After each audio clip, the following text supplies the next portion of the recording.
Hello everyone, how are you all. I hope आप लोग अच्छे से हैं, पढ़ाई कर रहे हैं। चलिए हम रीड करेंगे आर्टिकल। आर्टिकल बहुत छोटा सा है बट बहुत इम्पॉर्टेंट है ना। जैसे आप देख ही सकते हैं, act at the right moment. सही समय पे एक्ट करना बहुत ज़रूरी है। तो चलिए पहले हम वोकैब करेंगे and then we will read our article. First word है हमारा यील्ड। यील्ड का मतलब क्या होता है, इसका ना parts of speech verb and noun दोनों होती हैं और इसके मीनिंग भी दो होते हैं। वो वर्ब में भी दोनों मीनिंग आते हैं, तो मैंने सेंटेंस भी यूज़ किए हैं। नाउन में जनरली आपका दूसरा मीनिंग होता है, वो बता दूंगी मैं आपको। पहले हम वर्ब वाले मीनिंग जान रहे हैं दोनों ही।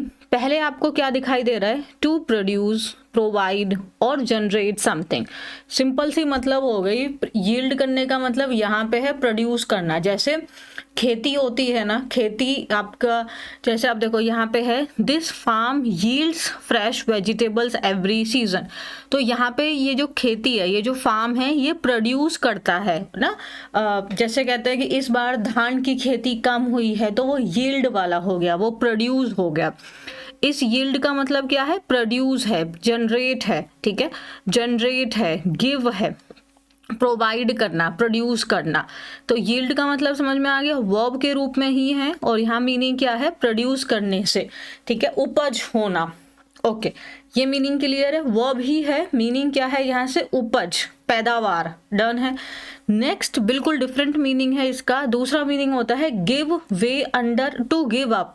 गिव अप, आप लगा दो, गिव अप अंडर प्रेशर, मतलब प्रेशर में आपने गिव अप कर दिया, आपने सरेंडर कर दिया, आपने झुक गए उन परिस्थिति के आगे, आपने सबमिट कर दिया, आपने सरेंडर कर दिया, आपने रिजाइन कर दिया, आपने छोड़ दिया, आपने गिव अप कर दिया। तो दूसरा मीनिंग क्या होता है, यील्ड करने का मतलब गिव अप कर देना, छोड़ देना, उस चीज को त्याग देना, है ना। प्रेशर में मतलब इतना प्रेशर क्रिएट हो गया था, मजबूरी हो गई थी, जिस भी परिस्थिति में आपने गिव अप कर दिया, तो वहां पे यील्ड का मतलब हुआ गिव अप, मतलब सरेंडर कर देना, सबमिट कर दिया, रिजाइन कर दिया, आपने वहां से गिव अप कर दिया। तो देखो जैसे ही refused to yield to pressure.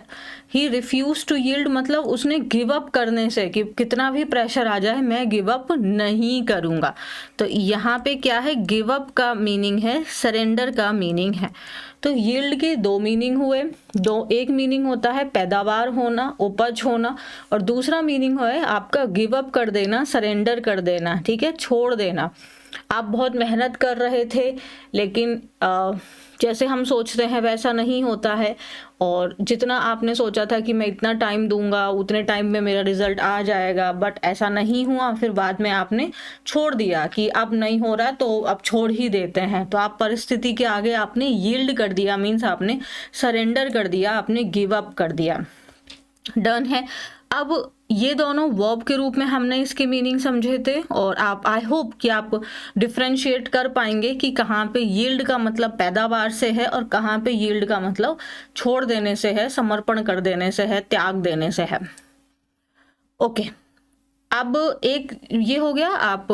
और नाउन के रूप में जनरली इसका जो मीनिंग होता है वो प्रोड्यूस होता है। नाउन के रूप में जनरली ये प्रोड्यूस होता है। डन है, याद रहेगा ये।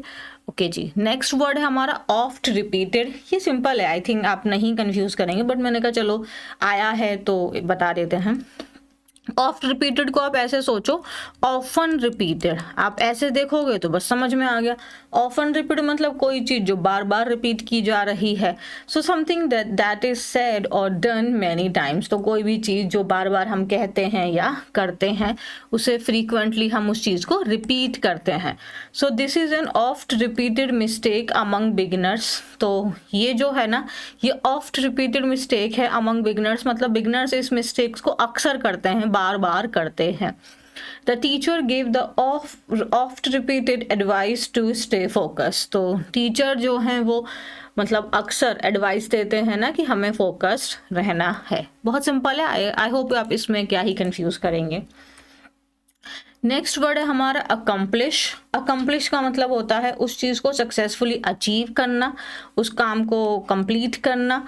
सो टू सक्सेसफुली अचीव और complete something through effort, skill और डिटर्मिनेशन। ऑब्वियसली अगर हम किसी काम को अचीव कर रहे हैं तो आपको एफर्ट की, अपने स्किल्स की और डिटर्मिनेशन, तीनों की ज़रूरत है अकम्प्लिश करने के लिए। सो अकम्प्लिश का मतलब होता है उस चीज़ को अचीव करना, उसको प्राप्त करना, कंप्लीट करना। एग्जीक्यूट मतलब वही परफॉर्म हो गया, बट इसका मीन है अकम्प्लिश का मतलब यहाँ पे अचीव रहता है, एग्जीक्यूट कम हो गया, और कैरी आउट करना, उसको परफॉर्म करना। So we accomplished the task before the deadline. तो यहाँ पे मतलब हुआ वी कंप्लीटेड द टास्क, है ना, we completed the task before the deadline. So deadline से पहले ही हमने वो टास्क को कंप्लीट कर लिया, ठीक है। Okay, hard work helps you accomplish your goals. Absolutely. So hard work, not only hard work, sometime you are putting everything but still you don't get results. So this doesn't mean that you are not doing hard work. That means ki it's need time. Your success needs more time, so you have to give, you need to give your time, you need to give your determination, you need to have patience. Yeah, not only hard work, you have to be very much patient if you want to achieve something. So definitely hard work helps you achieve your goals, but you need to put more things if you want to achieve your goals. So accomplish करने के लिए हमें, अपने goals को accomplish करने के लिए हमें बहुत कुछ देना पड़ता है, अपना पेशेंस, टाइम, डिटर्मिनेशन। जब सब लोग आपको बोले कि नहीं अचीव होगा, still you have to be, then तो हो ही जाएगा, है ना। But you have to accomplish करना है, जो काम स्टार्ट किया है उसको कंप्लीट करना है, तो फिर लगे रहना है। और अकम्प्लिश आप देख सकते हैं, सॉरी, वी अकम्प्लिश्ड वर्ब है। Hard work helps you what, accomplish, again ये भी वर्ब ही है। सो अकम्प्लिश मतलब हमारा वर्ब है, अटेन करना, अचीव करना। I will achieve this thing, achieve क्या है, वर्ब है, तो अकम्प्लिश क्या हुआ, ये भी वर्ब ही हुआ। सिनोनिम्स कैसे होंगे, वर्ब अगर सिनोनिम्स से आप पहचान रहे हो तो आप उसका भी पार्ट्स ऑफ स्पीच पहचान लो। सिनोनिम्स तो उसी वर्ब के पार्ट्स ऑफ स्पीच को मेंटेन करेंगे ना। नेक्स्ट वर्ड है हमारा सिग्निफिकेंट। सिग्निफिकेंट का मतलब होता है इंपॉर्टेंट, मीनिंगफुल। सिग्निफिकेंट क्या है, पार्ट्स ऑफ स्पीच, एडजेक्टिव है, किसी चीज़ की विशेषता बता रहा है। या your answer was is significant, your information was significant, that means it was meaningful, it was important. So significant क्या है, something that is important enough to be noticed or has a special meaning or effect. तो ऐसी कोई चीज़ जो important है भाई, उसको ध्यान में देना ज़रूरी है ना, उसका एक अपना अर्थ है, वो इम्पॉर्टेंट है, नोटेबल है। नोटेबल मतलब नोटिस करने के योग्य है, इम्पॉर्टेंट है, मीनिंगफुल है, ध्यान देने के लिए योग्य है। ABLE का मतलब होता है लायक, किसी चीज़ के लायक होना, तो कंसीडर करने के लायक है, रिमार्केबल है ना, मीनिंगफुल है, नोटेबल है, इम्पॉर्टेंट। तो company made a significant profit this year, तो इस साल कंपनी ने एक अच्छा खासा ध्यान देने योग्य प्रॉफिट कमाया है। आर्टिकल किसके लिए आया है, प्रॉफिट के लिए आया है, क्योंकि सिग्निफिकेंट क्या है, एडजेक्टिव है, ठीक है। एडजेक्टिव किसके बारे में बताते हैं, नाउन के बारे में। तो कंपनी के बारे में सिग्निफिकेंट आया है कि प्रॉफिट के लिए सिग्निफिकेंट आया है, प्रॉफिट के लिए significant. This company is significant हम कह सकते थे, तब वहाँ पे कंपनी को बता रहा है, ठीक है। ये किसको मॉडिफाई कर रहा है, कंपनी को। यहाँ पे ये इस सेंटेंस में ये सिग्निफिकेंट किसको मॉडिफाई कर रहा है, प्रॉफिट को। कंपनी, जैसे अगर हम ऐसे बोलते हैं company made a profit this year, तो कंपनी ने इस साल प्रॉफिट किया है, बट अब प्रॉफिट कैसे, मतलब अच्छा खासा प्रॉफिट किया है, तो प्रॉफिट को मॉडिफाई करवा दिया। तो ये सिग्निफिकेंट किसके लिए आया है, प्रॉफिट के लिए आया है। There is a significant improvement in her English, तो उसके इंग्लिश में एक अच्छी खासी, इंपॉर्टेंट मतलब मीनिंगफुल, कंसीडरेबल मतलब हाँ ध्यान देने योग्य भाई, अच्छी खासी इंप्रूवमेंट हुई है उसके इंग्लिश में। हम अगर इसको हटा देते तब भी कोई दिक्कत नहीं है, बट फिर इम्प्रूवमेंट के वो मॉडिफाई नहीं कर रहे, कितनी इम्प्रूवमेंट हुई है, तो हमने यहाँ पे इम्प्रूवमेंट के बारे में बता दी। तो ये हमारा एडजेक्टिव है, और किसको बता रहा है, इस इम्प्रूवमेंट के बारे में बता रहा है। ये आर्टिकल किसके लिए आया है, इम्प्रूवमेंट के लिए आया है। इम्प्रूवमेंट्स भी हो सकता है, होता है, तो ये कॉमन नाउन हो गया, इसीलिए यहाँ पे आर्टिकल आना कंपलसरी था। डन है ये चीज़, क्लियर है। सिग्निफिकेंट देखो, अब इस तरीके से जब हम इंग्लिश को पढ़ते हैं, जब हम रट नहीं रहे होते, समझ रहे होते हैं, तो फिर हमारे लिए चीज़ें ईजी हो जाती हैं, राइट। सो चलिए, gold can return but lost time never comes back, this is so true. Gold वापस आ सकता है, जैसे आज की डेट में तो सोने की भी कीमत बहुत ही ज़्यादा हो गई है, लेकिन फिर भी हम उसको कमा सकते हैं, लेकिन जो हमारा समय चला गया वो कभी वापस नहीं आएगा। तो ऐसा कहावत है कि time is precious like gold. Gold time क्या है, वो गोल्ड की तरह, सोने की तरह कीमती है। This is an oft repeated observation. This is an oft repeated observation means अक्सर ये बात बोली जाती है ना कि जो समय है वो किसकी तरह प्रीशियस है, गोल्ड की तरह। But a scholar went further and said that time is even more precious than gold. लेकिन जो एक स्कॉलर हैं वो और आगे जाते हैं, मतलब इससे भी आगे बोलते हैं वो कि जो टाइम है इवन मोर प्रीशियस है देन गोल्ड, मतलब टाइम गोल्ड से भी ज़्यादा प्रीशियस है। ठीक है, it is as priceless as life itself. उन्होंने बोला कि जैसे यहाँ पे बोला कि जो टाइम है वो गोल्ड के जितना प्रीशियस है, मतलब जैसे गोल्ड प्रीशियस है, महंगा है, एक्सपेंसिव है, वैसे ही टाइम एक्सपेंसिव है। बट इन्होंने, एक स्कॉलर ने बोला नहीं, time is even more precious, time तो और भी ज़्यादा प्रीशियस है आपका गोल्ड से। यहाँ पे कंपैरेटिव डिग्री यूज हुई है ना, इवन, ये more precious than gold. So time is more precious than gold. Precious है ना, ये आपका एडजेक्टिव हो गया। मोर प्रीशियस इससे भी ज़्यादा है, एडजेक्टिव को बताने वाला। ये मोर जो है ये एडवर्ब हो गया। और यहाँ पे कंपैरिजन हो रहा है तो कंपैरेटिव हम कंजंक्शन यूज़ करेंगे, तो ये देन हमने लगाया है। यहाँ पे THEN होता तो गलत हो जाता। ठीक है, तो हम ये देख लेंगे। उन्होंने बोला it is as priceless as life itself. अब थोड़ा हम समझें, इसकी ग्रामर भी समझ लेते हैं। चलो पहले ये देख लेते हैं, फिर हम समझेंगे इसको। ये लाइन को मैं मार्क कर दूँ। उन्होंने बोला जो टाइम है वो उतना ही आपका प्राइसलेस है जितनी कि हमारी ज़िंदगी, मतलब हमारी लाइफ की कोई प्राइस नहीं है, हम इसकी कोई कीमत नहीं लगा सकते, वैसे ही टाइम है। अगर हम अपनी वेल्थ खो देते हैं, we can work hard, save a significant portion of our earnings and become wealthy again। सही बात बोली है। अगर हम, मतलब पैसे हमने कमाए और हम पैसे हमारे गवा दिए, खो गए, चोरी हो गए, कोई लूट के ले गया, हम फिर से मेहनत कर सकते हैं। अब जो हम अर्न कर रहे हैं, हम अपनी अर्निंग्स में से एक सिग्निफिकेंट, एक अच्छा पोर्शन अगर हम उसको सेव करते हुए चले जाएंगे तो हम दोबारा से वेल्दी हो जाएंगे। बट अगर हम अपनी लाइफ खो देंगे, मतलब अगर हम अपना जीवन खो देंगे, तो क्या हम इसे वापस से रीगेन कर सकते हैं, है ना। जैसे अगर आज आप 25 के हैं, अगर आप 20 के हैं, तो क्या आप दोबारा से 19 के हो सकते हैं, दोबारा से 18 के हो सकते हैं? नहीं हो सकते, right. That is why this scholar compared time to life. तो इसीलिए ये जो स्कॉलर हैं, इन्होंने लाइफ को टाइम को किससे कंपेयर किया है? लाइफ से किया है। Time can be divided into past, present and future. इसीलिए आप, जो हम लोग टेंस पढ़ते हैं, तो टेंस में भी हम 3 ही बनाते हैं ना। आपका टेंस में क्या बनाते हैं? Past, present and future. क्योंकि tense is what? Tense is actually your time. हम चैप्टर का नाम भी होता है टेंस में, टेंस एंड टाइम, है ना, क्योंकि वो हमारा लाइफ ही है। टेंस में हम अपनी लाइफ के बारे में ही पढ़ रहे हैं कि ये काम मैंने कल किया, मैं उससे कल मिला, तो पास्ट हो गया। अगर हम अभी पढ़ रहे हैं तो ये प्रेजेंट हो गया, हम पढ़ेंगे तो ये फ्यूचर हो गया। इसलिए टेंस भी हमारा 3 में डिवाइडेड है, क्योंकि वो लाइफ ही है। Time can be divided into past, present and future. तो टाइम हमारा 3 चीज़ में डिवाइड हो सकता है, पास्ट, प्रेजेंट एंड फ्यूचर में। ये चीज़ मेरे को बड़ी अच्छी लगी। The past is like an expired cheque. Obviously past कैसा है? एक्सपायर्ड चेक की तरह है, मतलब वो कीमत जो अब ख़त्म हो चुकी है, जिसको अब हम वापस से ठीक नहीं कर सकते हैं। जो हो गया सो हो गया टाइप है। प्रेजेंट क्या है? हमारा कैश है हमारे हाथ में, मीन्स अब हमारे पास में कैश है, हम इसको जैसे चाहें वैसे यूज़ कर सकते हैं।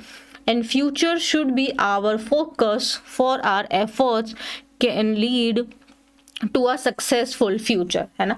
सो the future should be our focus. तो फ्यूचर हमारा क्या है? फोकस है। फोकस है कि ओके, और हम उस फॉर आवर एफर्ट्स, हमारे एफर्ट्स जो एक सक्सेसफुल फ्यूचर को लेके जा सकते हैं। तो एक्चुअली में इम्पॉर्टेंट क्या है? Neither past nor future, important is your present, because present is like your cash. अभी में जो है वही सब कुछ है, right. Determination will help us accomplish many things. तो जो डिटर्मिनेशन है वही एक्चुअली में हेल्प करेगा हमको अकम्प्लिश करने में, अचीव करने में बहुत सारी चीज़ें। मैनी थिंग्स, मैनी बहुत इंपॉर्टेंट है। तो अगर आपको पता है मैनी के बारे में तो आप मुझे ये बताइए मैनी के कितने पार्ट्स ऑफ स्पीच होते हैं। चलो ये सिंपल सा आप मुझे आंसर कर दीजिएगा। We should not miss the proper time to do something. Definitely हमें मिस नहीं करना चाहिए प्रॉपर टाइम। हर चीज़ को करने का एक प्रॉपर टाइम होता है। Whatever is done when it should be done will definitely yield the desired result. Whatever is done when it should be done, मतलब whatever is done when it should be done, तो when it should be done मतलब जो काम जिस समय होना चाहिए था और वो उसी समय पे हुआ, तो ये चीज़ क्या है, ये चीज़ डेफिनेटली प्रोड्यूस करेगा वो रिजल्ट जो हमें चाहिए। डिज़ायर्ड रिजल्ट मतलब वो रिजल्ट जो हमें चाहिए। आपको पता है what ever is done when it should be done, ये एक कंप्लीट अपने आप में एक सब्जेक्ट बन रहा है इस वर्ब के लिए।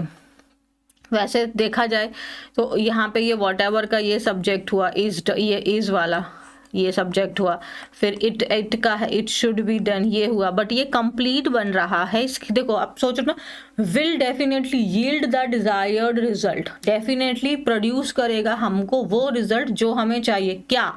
What ever is done when it should be done, मतलब जो चीज़ जब होनी चाहिए वो अगर वो तभी हुई है तो वो डेफिनेटली प्रोड्यूस करेगा डिजायर्ड रिजल्ट। तो ये क्या प्रोड्यूस करेगा, ये चीज़, तो ये हमारा सब्जेक्ट हुआ टोटल मिलाकर यहाँ तक।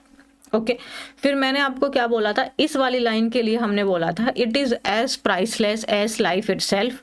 यहाँ पे हमने किस चीज़ का यूज़ किया, ये भी कंपैरिजन है, बट हम यहाँ पे बोल रहे हैं दोनों चीज़ों को हम ऐसे बोल रहे हैं कि दोनों इक्वल है ना, दोनों चीज़ें इक्वल है, दोनों में कोई डिफरेंस नहीं है। जैसे मैंने कहा सपोज करो कि आपकी फ्रेंड है ए और आप हैं बी, ठीक है, तो आप दोनों एकदम बराबर हो, दोनों में कोई अंतर नहीं है, तो मैं कह सकती हूँ कि A is as intelligent as B. तो जो ए है वो उतना ही इंटेलिजेंट है जितना कि बी है, दोनों की इंटेलिजेंस में कोई डिफरेंस नहीं है। तो हम जब बोल रहे हैं कि उतना ही है जितना कि कोई और, तो हम दोनों को सिमिलर बता रहे हैं, ठीक है। कंपैरिजन कर रहे हैं तो उसमें ऊपर नीचे हो जा रहा है, like she is more intelligent then her friend, तो ऊपर नीचे हो गया, बट हम बोल रहे हैं वो उतनी ही इंटेलिजेंट है जितनी कि उसकी फ्रेंड।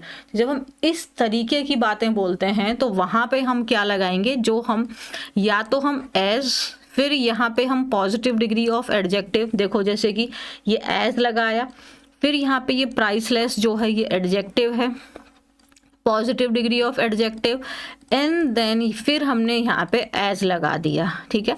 तो इसको हम अपने पॉजिटिव एंड नेगेटिव सेंटेंस दोनों में यूज़ कर सकते हैं। जैसे मैंने बोला शी इज़ एज, अब इसी स्ट्रक्चर को देखो, इट की जगह मैंने यहाँ पे लगा दिया she is as priceless as you, मतलब जितने प्राइसलेस तुम हो ना, मेरे लिए जितने इंपॉर्टेंट तुम हो ना, उतना ही तुम्हारा भाई भी है, दोनों इक्वल है। मैं तुम दोनों के अंदर में नहीं बता सकती कौन मेरे लिए बहुत इंपॉर्टेंट है कौन कम है, ठीक है। सो लाइक मैंने बोला she is not as priceless as you, तो हम इसको पॉजिटिव एंड नेगेटिव दोनों सेंटेंसेस के साथ यूज़ कर सकते हैं। और ध्यान रखना है एज एंड एज का पेयर बनेगा, सो एंड एज का भी बनता है, ये बनता है सिर्फ और सिर्फ नेगेटिव सेंटेंसेस के साथ में। लेकिन यहाँ पे जो आपका एडजेक्टिव आएगा, इवन एडवर्ब भी आ सकता है, बट वो सिर्फ हमारा पॉजिटिव डिग्री में ही आएगा। ये चीज़ आपको ध्यान रखनी है। डन है? हाँ, मैनी के बारे में मैंने आपसे पूछा है, वो आप लोग मुझे आंसर कर देंगे। चलो अब हम लोग आगे रीड करते हैं। Is anything impossible if done at the proper time? If you decide to do something and are firm in your resolve, then you will be successful. ये थोड़ा गड़बड़ नहीं लग रहा है? एक सेकंड रुकना जरा। विल डेफिनेटली यहाँ तक तो कोई नहीं है।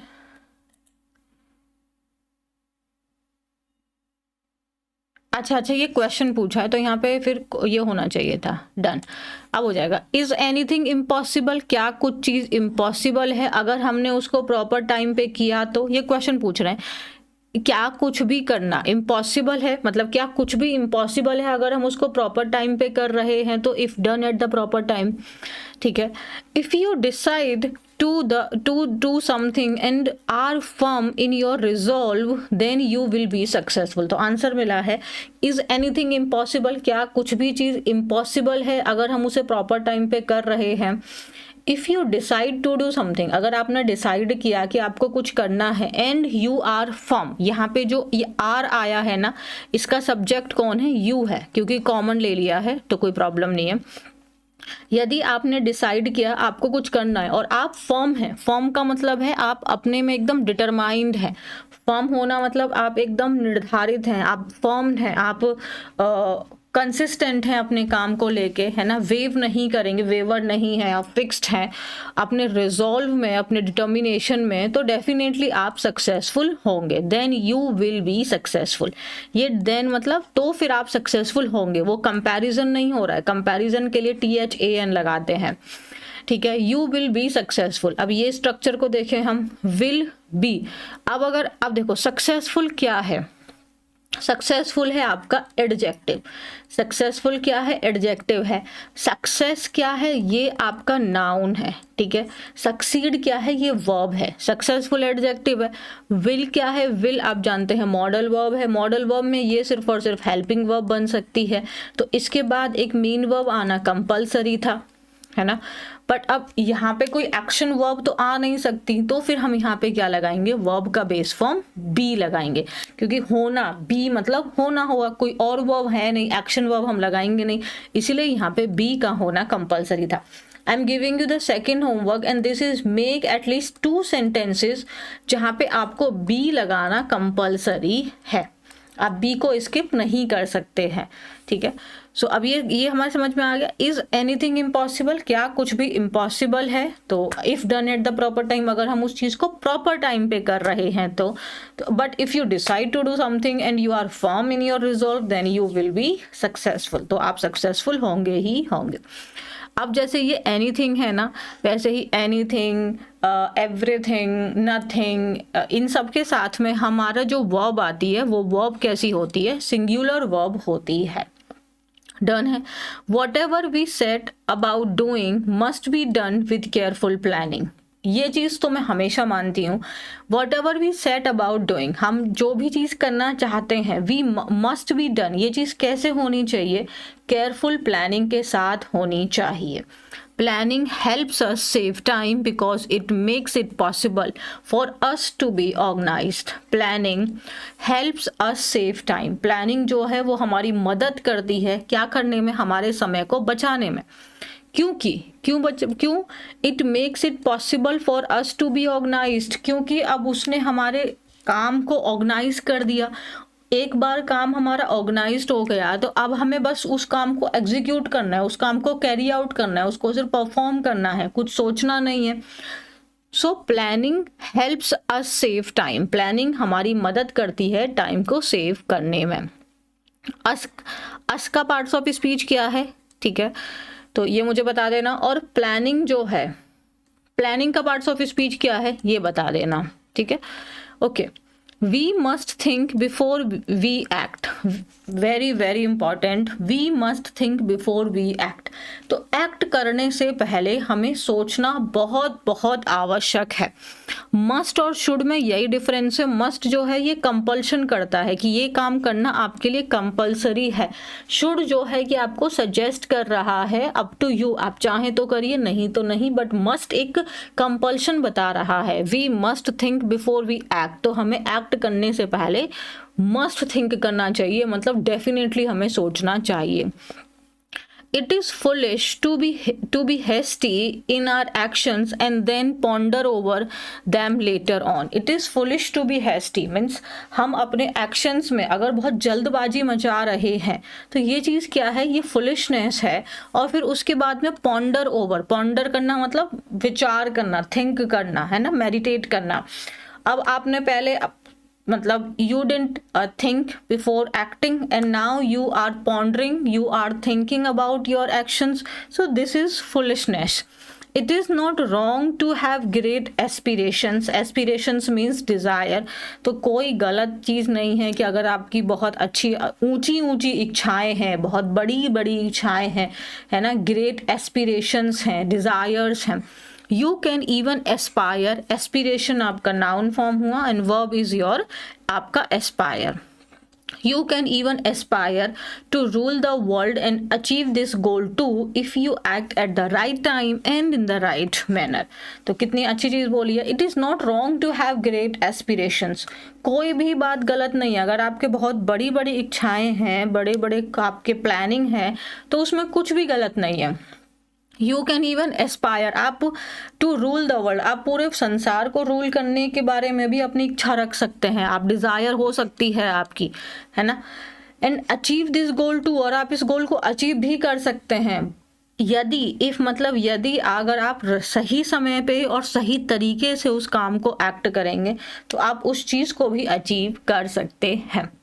ओके, अब यहाँ पे it is not wrong, not wrong, ये इज क्या है, इज हेल्पिंग वर्ब है कि मेन वर्ब है। सोचो इस सेंटेंस में कुछ एक्शन हो रहा है, नहीं हो रहा है, ये सिर्फ स्टेट बता रहा है your answer is not wrong, your answer is right. इसका मतलब कोई काम तो हो नहीं रहा, मैंने बोला yes you are right, you are wrong, तो इज क्या है यहाँ पे, मेन वर्ब है, ना कि हेल्पिंग वर्ब है। क्योंकि अगर इज हेल्प आपका हेल्पिंग वर्ब होता तो कोई ना कोई वर्ब आईएनजी फॉर्म में होती, और अगर पैसिव होता तो वर्ब की थर्ड फॉर्म होती, जो कि यहाँ पे नहीं है। रॉन्ग, रॉन्ग का पार्ट्स ऑफ स्पीच क्या है, you are right, you are wrong, right and wrong मतलब एडजेक्टिव है, इन आपके बारे में बता रहा है तो एडजेक्टिव आपकी विशेषता हुआ। यहाँ पे टू हैव क्यों आया है, इस हैव की जगह यहाँ पे हम हैज़ लगा सकते थे, क्या यहाँ पे हम हैड लगा सकते थे, ये आप मुझे बता दीजिएगा, ठीक है। The stork waits near the river bank while shoals of small fish swim by। okay, the bird may be hungry but it does not catch these fish, it waits until a big fish comes by। अब देखो कितना बड़ी बात, जो stock है वो इंतज़ार करती है रिवर बैंक, रिवर बैंक मतलब नदी के किनारे पे वो आपका क्या करती है, इंतज़ार करती है। शोल्स ऑफ स्मॉल फिश मतलब शोल का मतलब क्या हुआ, यहाँ पे ग्रुप की बात हो रही है, जब आपकी छोटी छोटी मछलियाँ वहाँ पे आती हैं नदी के किनारे पे, तो वो वहाँ पे इंतज़ार करती है। जो वो ये जो स्टॉक मतलब बर्ड के बारे में है, ये हंग्री हो सकता है, मे बी हंग्री, लेकिन वो उन छोटी छोटी फिशेस को कैच नहीं करता है। Okay, now I have a question to you, but it does not catch these fish. एक तो देखेंगे हम दीज को हम लोग जानते हैं प्लूरल नाउन के साथ यूज करते हैं, इसने क्यों नहीं यहाँ पे फिशेस क्यों नहीं किया, यहाँ पे ये फिशेस क्यों नहीं किया, ये फिश क्यों रखा है।